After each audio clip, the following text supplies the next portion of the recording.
उत्तराखंड चुनाव 2022 को लेकर सियासत तेज। दिसंबर के पहले सप्ताह में देहरादून आ सकते हैं पीएम मोदी, जनसभा को करेंगे संबोधित। सीएम पुष्कर सिंह धामी भाजपा कार्यालय में करेंगे अहम बैठक। रुद्रपुर गांधी पार्क पहुंचकर करेंगे 2021 राज्य स्तरीय अभिमुखीकरण कार्यशाला का शुभारंभ। 9 जिलों में पाइपलाइन से पहाड़ चढ़ेगी गैस, कंधे पर सिलेंडर होने से मिलेगी मुक्ति। इस साल शीतकालीन में 11 साधुओं को मिली तपस्या की अनुमति, 50 ने किया आवेदन, अन्य लोगों की चल रही जांच। दिसंबर के पहले हफ्ते में हो सकता है मसूरी में टनल निर्माण कार्य का शिलान्यास। राज्य में पर्यटन विकास की संभावनाओं को आगे बढ़ाने की मिलेगी मदद। आप देख रहे हैं के न्यूज, खबरों का सारथी। नमस्कार, मैं हूं वंदना पांडे और आप देख रहे हैं के न्यूज इंडिया। देहरादून के रुद्रपुर से खबर है। पुष्कर सिंह धामी आज पहुंचेंगे रुद्रपुर और गांधी पार्क में आयोजित सम्मेलन को संबोधित करेंगे। सीएम पुष्कर सिंह धामी और पंचायत प्रतिनिधियों के सम्मेलन को सीएम संबोधित करेंगे। रुद्रपुर से आपको खबर बता रहे हैं, पंचायत प्रतिनिधियों को सीएम पुष्कर सिंह धामी संबोधित करेंगे। सीएम धामी करीब 2 घंटे रहेंगे रुद्रपुर में और रुद्रपुर पहुंचेंगे सीएम पुष्कर सिंह धामी। 2021 राज्य स्तरीय अभिमुखीकरण कार्यशाला का शुभारंभ भी करेंगे। पर्यटन राज्य मंत्री अजय भट्ट, पंचायती राज्य मंत्री अरविंद पांडे और उधम सिंह नगर प्रभारी मंत्री स्वामी यतीश्वरानंद भी मौजूद रहेंगे। रुद्रपुर से आपको खबर बता रहे हैं, गांधी पार्क में आयोजित सम्मेलन को संबोधित करेंगे सीएम पुष्कर सिंह धामी। और इसी खबर को लेकर हमारे साथ संवाददाता शाहिद खान जुड़े हुए हैं। शाहिद, सबसे पहले तो मैं जानना चाहूंगी सीएम पुष्कर सिंह धामी के कार्यक्रम के बारे में। जी, बताना चाहूंगा कि पुष्कर सिंह धामी आज रुद्रपुर आ रहे हैं। कुछ ही देर बाद वो गांधी पार्क में पहुंचेंगे और आयोजित पंचायत प्रतिनिधियों के सम्मेलन को संबोधित करेंगे। उसके बाद जो है पुष्कर सिंह धामी जो रुद्रपुर आएंगे, सबसे पहले यहाँ पे एक भाजपा के कार्यकर्ता थे वीरेंद्र सिंह समंती, उनकी डेथ हो गई थी, वहां उनके घर जाएंगे। उसके बाद गांधी पार्क में आएंगे, गांधी पार्क में फिर वापस वो देहरादून जाएंगे। शायद पुष्कर सिंह धामी अभिमुखीकरण कार्यशाला का शुभारंभ भी करेंगे। क्या अभिमुखी कार्यशाला के बारे में जनता जानना चाहेगी? बताना चाहूंगा, आज पुष्कर सिंह धामी गांधी पार्क के अंदर अभिमुखी जो है 2021 कार्यशाला है, यहाँ पे आएंगे और जनता को संबोधित करेंगे। और कुमाऊं भर के लगभग 5000 लोग यहाँ पे मौजूद हैं, उनको सर्टिफिकेट दिया जाएगा, उनका सम्मान किया जाएगा। और किस तरह की तैयारी की गई है इस समय रुद्रपुर में? तो शायद पूरी जानकारी देने के लिए आपका शुक्रिया। तो यहाँ पर खबर लगातार रुद्रपुर से बता रहे हैं आपको, सीएम पुष्कर सिंह धामी के कार्यक्रम के बारे में जानकारी दे रहे हैं आपको। अभिमुखीकरण कार्यशाला का शुभारंभ करेंगे सीएम पुष्कर सिंह धामी।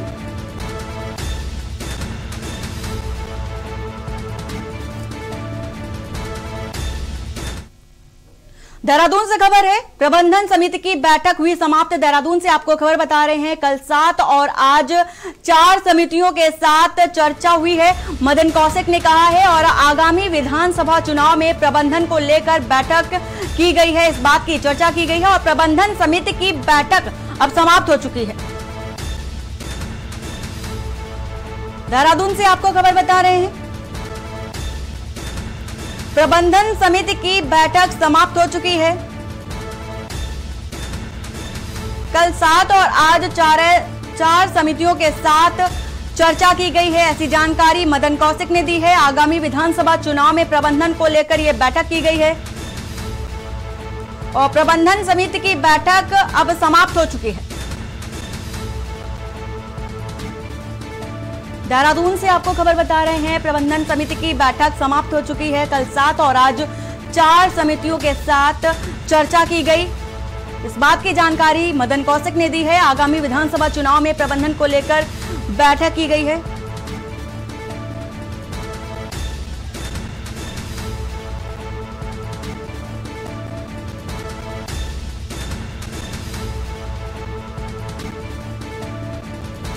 तो देहरादून से आपको खबर बता रहे हैं, प्रबंधन समिति की बैठक समाप्त हो चुकी है और आगामी विधानसभा चुनाव में प्रबंधन को लेकर बैठक की गई है। इस बात की जानकारी मदन कौशिक ने दी है।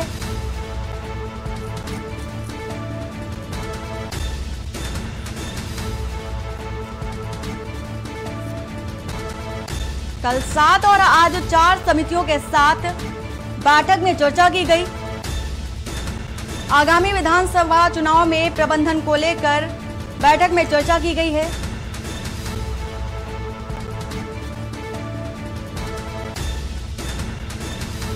देहरादून से आपको खबर बता रहे हैं और इसी खबर को लेकर हमारे साथ संवाददाता दानिश अली जुड़े हुए हैं। आदि दानिश, सबसे पहले जानना चाहूंगी कि प्रबंधन समिति की बैठक जो है वो समाप्त हो चुकी है, किन किन विषयों पर चर्चा की गई? बिल्कुल, जैसा कि प्रबंधन समिति की बैठक जो केंद्रीय मंत्री और चुनाव प्रभारी जोशी और जो मदन कौशिक अध्यक्ष जो प्रदेश अध्यक्ष हैं भाजपा, उन्होंने ली और जिसमें मुख्यमंत्री पुष्कर सिंह धामी की शिरकत की थी। तो कहीं ना कहीं जो आगामी विधानसभा चुनाव को लेकर किस तरह की रणनीति और किस तरह का प्रबंधन चुनाव को लेकर रहेगा उस पर चर्चा हुई। और 4 समितियां जो भाजपा में जो 33 समितियां हैं, कल 7 समितियों पर उनका चर्चा हुई थी। आज 4 समितियां के साथ जो बैठक में उनको लेकर जो आगामी विधानसभा चुनाव में किस तरह की रणनीति रहेगी, किस तरह का प्रबंधन चुनाव में रहेगा, उसको लेकर भी कहीं ना 4 समितियों पर चर्चा की और आगामी विधानसभा चुनाव को लेकर रणनीति भी तैयार की। जी दानिश, विधानसभा चुनाव भी नजदीक है, तो ऐसे में बैठक का दौर भी लगातार जारी है। अभी कल 7 समितियों के साथ बैठक की गई, आज 4 समितियों के साथ बैठक की गई, तो अगले कितनी समितियों के साथ बैठक की जानी है? जैसे कि कल 7 और आज 4 11 समितियों की बैठक हो चुकी है। तो कहीं ना कहीं आगे जो वक्त रहेगा, जो आगामी विधानसभा चुनाव से पहले जो बाकी जो 22 समितियां हैं उनके साथ भी क्योंकि इसमें जो समितियों का अहम रोल विधानसभा चुनाव में रहता है। तो कहीं ना कहीं बीजेपी कोई भी कसर छोड़ने के मूड में नहीं दिखाई दे रही। तो लगातार जो बैठकों का दौर है वो लगातार चलता चला रहा है। कल भी बैठक थी, कल मुख्यमंत्री आवास पर बैठक थी। तो कहीं ना कहीं जो बीजेपी कोई भी कसर आगामी विधानसभा चुनाव को लेकर छोड़ना नहीं चाहती है। आज जो प्रबंधन समिति की बैठक अहम बैठक होती है कि विधानसभा चुनाव में किस तरह की रणनीति रहने वाली है, किस तरह का प्रबंधन चुनाव का रहेगा पार्टी का, और जो आगे के जो रणनीति की घर घर जाकर, जैसे कि अभी जो कार्यक्रम जो बीजेपी के चल रहे हैं, तो उन पर किस तरह की आगे रणनीति रहेगी, तो उसकी चर्चा बैठक में होती है। तो ये लगातार बैठकों का दौर है, वो लगातार भाजपा में जारी है। और अभी आज चमोली में भी एक बैठक जो प्रहलाद जोशी है चुनाव प्रभारी, वो कोर कमेटी की बैठक लेंगे। तो कहीं ना कहीं बैठक का दौर लगातार जारी है और ये आगे भी चलता रहेगा। जी बिल्कुल, बैठक का दौर भी जारी है और विधानसभा चुनाव नजदीक है, जिसके चलते बैठक का भी दौर जारी रहा है। और दानिश, पूरी जानकारी देने के लिए आपका शुक्रिया। तो देहरादून से आपको खबर बता रहे हैं, प्रबंधन समिति की बैठक समाप्त हो चुकी है।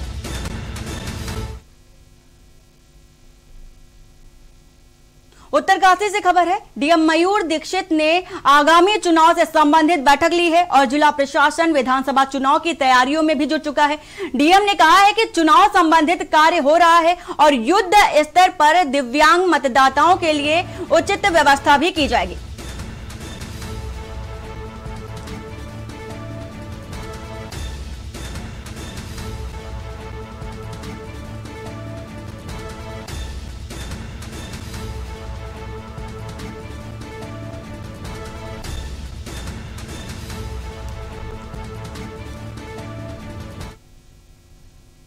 आज हम आपको एक ऐसे कुदरती फल के बारे में बताने जा रहे हैं जिसका नाम चकोतरा है। इस फल की इतनी विशेषताएं हैं कि किसी को डॉक्टर के पास जाने की आवश्यकता ही नहीं पड़ेगी, क्योंकि इस फल में 17 प्रकार की ऐसी औषधि हैं जिसका सीधा असर मानव जीवन में इस तरीके से पड़ता है कि अगर इस फल का सेवन कोई भी व्यक्ति करे उसको कभी भी कोई भी बीमारी नहीं लग सकती। चकोतरा फल जो कि इतना बड़ा और पकने के बाद इतना हल्का हो जाता है कि इसको खाने में मीठा और खट्टापन का एहसास भी होता है और मानव के शरीर में 17 प्रकार की बीमारियों को खत्म कर देता है, जिसमें विटामिन ए और विटामिन सी की मात्रा सबसे अधिक होती है।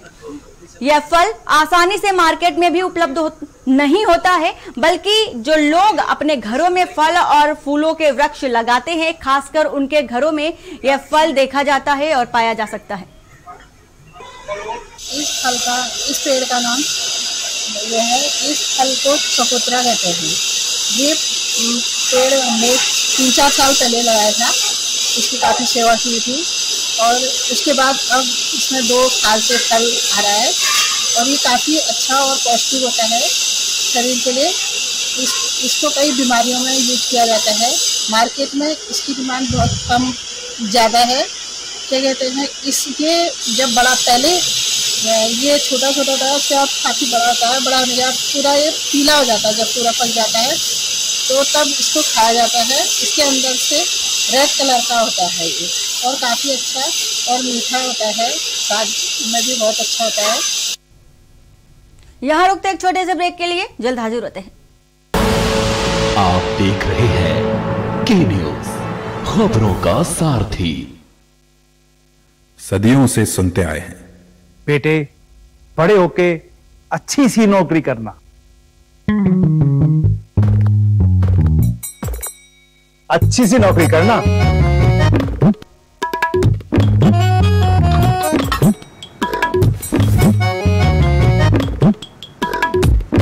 अच्छी सी नौकरी करना।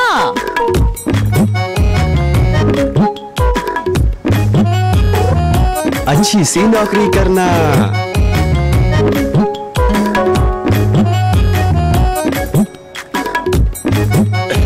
अच्छी सी नौकरी करना।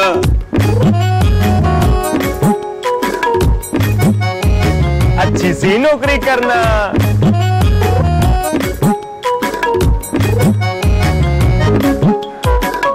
अच्छी सी नौकरी करना।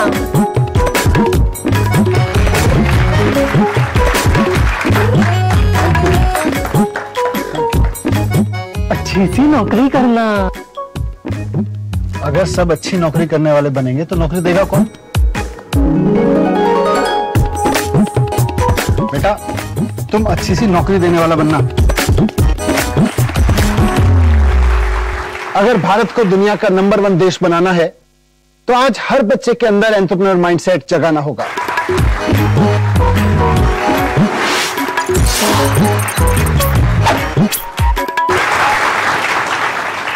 बिजनेस ब्लास्टर्स हमारी एक पहल है जो बच्चों को सिखा रही है कि उन्हें नौकरी ढूंढने वाला नहीं, नौकरी देने वाला बनना है।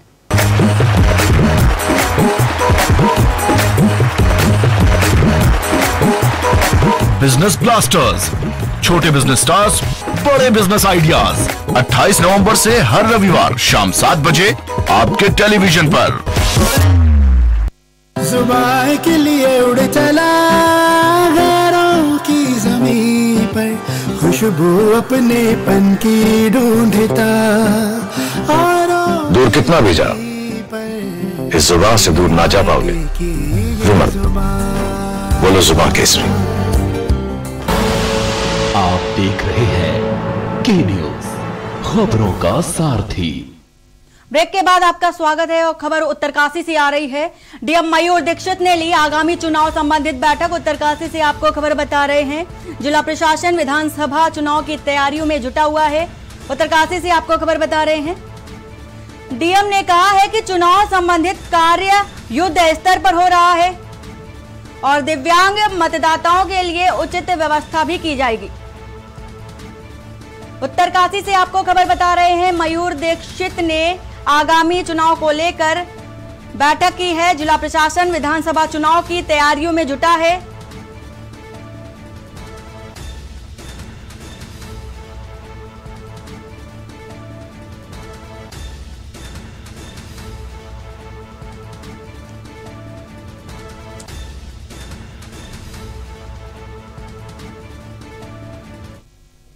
उत्तराखंड की खबरों में आगे बढ़ेंगे, लेकिन उससे पहले चलते हैं उत्तर प्रदेश के नोएडा, जहां पर सीएम योगी आदित्यनाथ जेवर एयरपोर्ट पहुंचे हैं और थोड़ी देर में जेवर एयरपोर्ट पहुंचेंगे प्रधानमंत्री नरेंद्र मोदी। इसके साथ ही जेवर एयरपोर्ट का आज भूमि पूजन होगा। सीएम योगी आदित्यनाथ जेवर एयरपोर्ट पहुंच चुके हैं। जोरदार तालियों से स्वागत करें हमारे सपनों को धरातल पर उतारने वाले हमारे यशस्वी माननीय मुख्यमंत्री महोदय। थोड़ी ही देर में एयरपोर्ट पहुंचेंगे प्रधानमंत्री नरेंद्र मोदी और जेवर एयरपोर्ट का आज भूमि पूजन होगा। भारत माता की आज एक नए एयरपोर्ट की सौगात प्रधानमंत्री नरेंद्र मोदी और सीएम योगी आदित्यनाथ उत्तर प्रदेश को देने वाले हैं। जय जय थोड़ी ही देर में जेवर एयरपोर्ट पहुंचेंगे प्रधानमंत्री नरेंद्र मोदी और सीएम योगी आदित्यनाथ पहुंच चुके हैं जेवर एयरपोर्ट। सबके संरक्षक माननीय मुख्यमंत्री माननीय और ये सीधी तस्वीरें आपको दिखा रहे हैं। आगमन सभी का अभिवादन। नोएडा के गौतम बुद्ध नगर में पहुंच चुके हैं सीएम योगी आदित्यनाथ। जेवर एयरपोर्ट का अभी कुछ ही समय बाद भूमि पूजन होगा और प्रधानमंत्री नरेंद्र मोदी भूमि पूजन करेंगे। सीएम योगी आदित्यनाथ पहुंच चुके हैं जेवर एयरपोर्ट। संचार कर देता है, ये उन्हीं की साफ नीयत, ईमानदार सोच और दमदार कामों। खबर पौड़ी से है, जहां देवप्रयाग विधानसभा के कीर्तिनगर निवासी महिताब सिंह का इकलौता बेटा आशीष राणा नौकरी के लिए बैंकॉक थाईलैंड गया था, जहां उसकी अचानक तबीयत खराब हो गई। डॉक्टरों का कहना है कि आशीष राणा को तपेदिक की बीमारी से बहुत ही गंभीर स्थिति से गुजर रहा है और उसकी बीमारी पर खर्चा बहुत ज्यादा है। आशीष के पिता महिताब सिंह मजदूरी का काम करते हैं, उनके लिए आशीष की बीमारी का खर्च उठा पाना मुनासिब नहीं है, जिस पर महिताब सिंह ने सोशल मीडिया पर अपने बेटे की मदद की गुहार उत्तराखंड वासियों से लगाई और अपना नंबर व बैंक डिटेल भी दी, जिससे कि महिताब के बेटे की जान बच सके।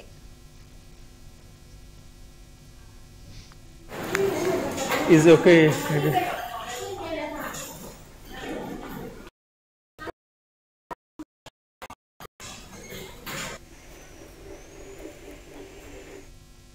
खबर नैनीताल से है, जहां अदालत के आदेशों के बावजूद मुख्यालय में अनाधिकृत व अवैध रूप से फल ठेला व अवैध निर्माण कर कारोबार करने वाले पर सोया जिला व नगर प्रशासन नींद से जाग गया है। बीते दिनों में जिला विकास प्राधिकरण और नगर पालिका प्रशासन ने अवैध अतिक्रमणकारियों को चिन्हित कर 16 लोगों को नोटिस भेजकर अवैध कब्जा हटाने को कहा था, जिस पर कार्रवाई करते हुए आज जिला प्रशासन और नगर पालिका ने संयुक्त अभियान चलाते हुए नगर के सूखाताल और 12 पत्थर में जेसीबी की मदद से अवैध अतिक्रमण हटाया गया है। इस दौरान अतिक्रमण टीम को भारी विरोध का सामना करना पड़ा। उस समय जो हमारे छप्पर बने थे इन्होंने तोड़ दिए थे। उसके बाद रोजी रोटी के लाले पड़ने के बाद हम लोग यहाँ से पलायन ना करके मैंने फिर अपनी रोजी रोटी धीरे धीरे स्टार्ट करी और कुछ पूंजी जोड़ने के बाद, क्योंकि चोरी और अन्य चीज़ों की यहाँ पे आशंका रहती थी, हम यहाँ पे कोई नशा नहीं बेच रहे हैं, हम यहाँ पर केवल चाय दे रहे हैं, लोगों को पानी दे रहे हैं और वो भी रेट टू रेट दे रहे हैं। कोई आदमी कह दे कि अगर 20 रुपये की चीज़ हम 22 रुपये की बेच रहे हैं। और आज स्थिति ये आ गई है, खिन्न हो गया हूँ मैं इस जिला प्रशासन, जिला प्राधिकरण से।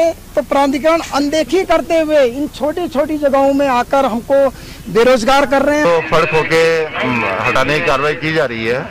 ये हाई कोर्ट के आदेश पर उपाध्यक्ष महोदय द्वारा निर्देश दिए गए हैं कि अनियमित तरीके से जो फर्कों के लगाए जा रहे हैं और सूखाताल पार्किंग के आसपास जो ठोके लगाए गए हैं वो जो है वो हटाए जाएं।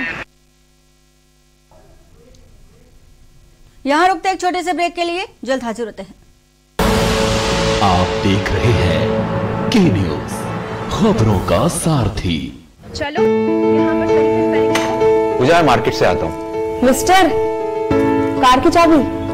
नहीं, मैं पैदल ही जाऊंगा। पापा, not bad। हाँ यार, अपनी दिल्ली सरकार बोलती है कि पॉल्यूशन कम करने के लिए हफ्ते में एक बार अपनी गाड़ी से एक ट्रिप कम करें और उसकी बजाय पब्लिक ट्रांसपोर्ट या कारपूल का इस्तेमाल करें। It's a small request, make sense, no? Yes, और ये बात मैं आपसे कब से कह रही थी, लेकिन मैं हेल्थ के पॉइंट ऑफ व्यू से बोल रही थी। यू नो व्हाट, मैं भी यही सोच रहा हूँ कि जब दिल्ली सरकार और घर की सरकार एक ही बात बोल रही है तो सुन ही लेना चाहिए। चलो यू गाइस कैरी ऑन, मैं चलता हूँ, बाय। बाय पापा। एक हफ्ते में आप जितनी बार गाड़ी निकालते हैं, अब से बस एक बार कम निकालें। बस एक ट्रिप कम, आप मिलकर अपने हिस्से का पोल्यूशन कम करें। हफ्ते में गाड़ी का बस एक ट्रिप कम करें। पर ये दिल है कि चख रहा है उन्हीं अल्फाजों का दूर कितना भी जाओ, इस जुबान से दूर ना जा पाओगे। रुमर बोलो, जुबान केसरी। सदियों से सुनते आए हैं, बेटे बड़े होके अच्छी सी नौकरी करना। अच्छी सी नौकरी करना।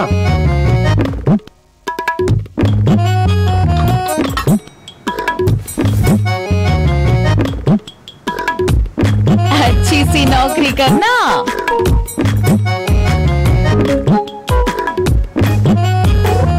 अच्छी सी नौकरी करना।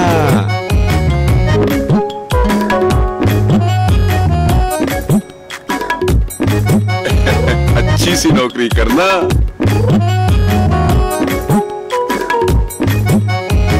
अच्छी सी नौकरी करना।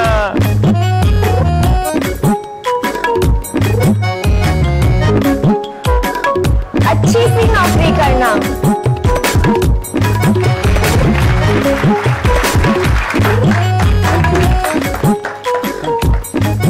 अच्छी सी नौकरी करना। अगर सब अच्छी नौकरी करने वाले बनेंगे तो नौकरी देगा कौन? बेटा, तुम अच्छी सी नौकरी देने वाला बनना।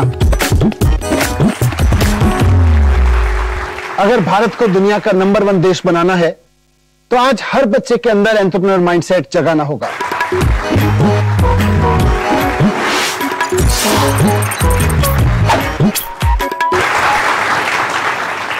बिजनेस ब्लास्टर्स हमारी एक पहल है जो बच्चों को सिखा रही है कि उन्हें नौकरी ढूंढने वाला नहीं, नौकरी देने वाला बनना है।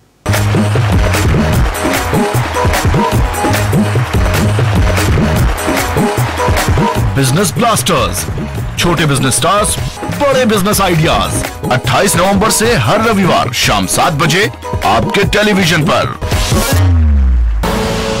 आप देख रहे हैं के न्यूज, खबरों का सारथी।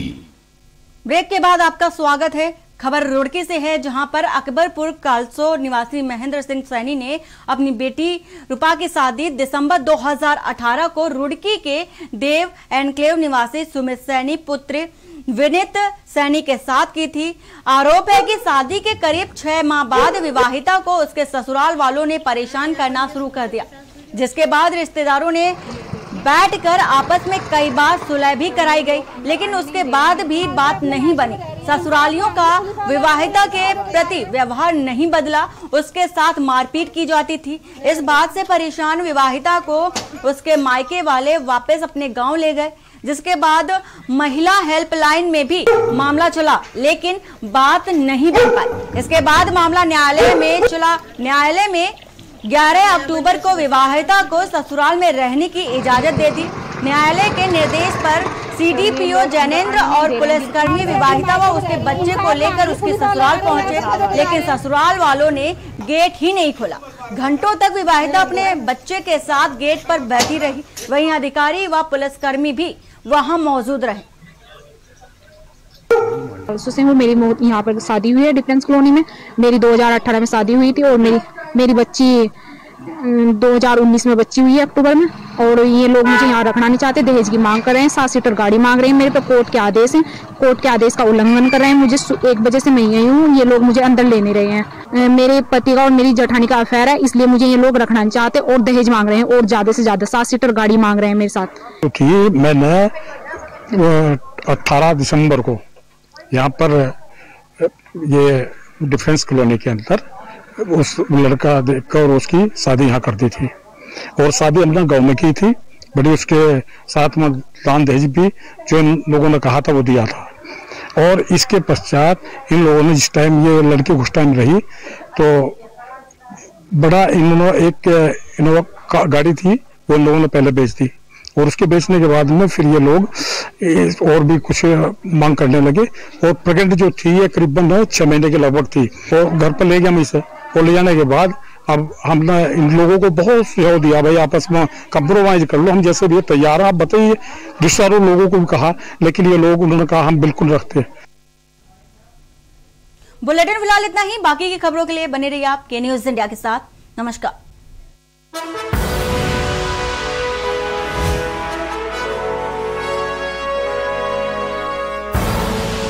आप देख रहे हैं के न्यूज, खबरों का सारथी। दिल्ली सरकार के स्कूलों के 3 लाख बच्चे उनके 51,000 बिजनेस आइडियाज और सरकार की ओर से 60 करोड़ रुपए का सीड कैपिटल। यह है दुनिया का सबसे बड़ा startup program business blasters. Business blasters program के हर एपिसोड में हम मिलेंगे ऐसी ही 3 टीमों से जो इन्वेस्टर्स के सामने अपने बिजनेस आइडिया को करेंगी पिच, ताकि उन्हें अपने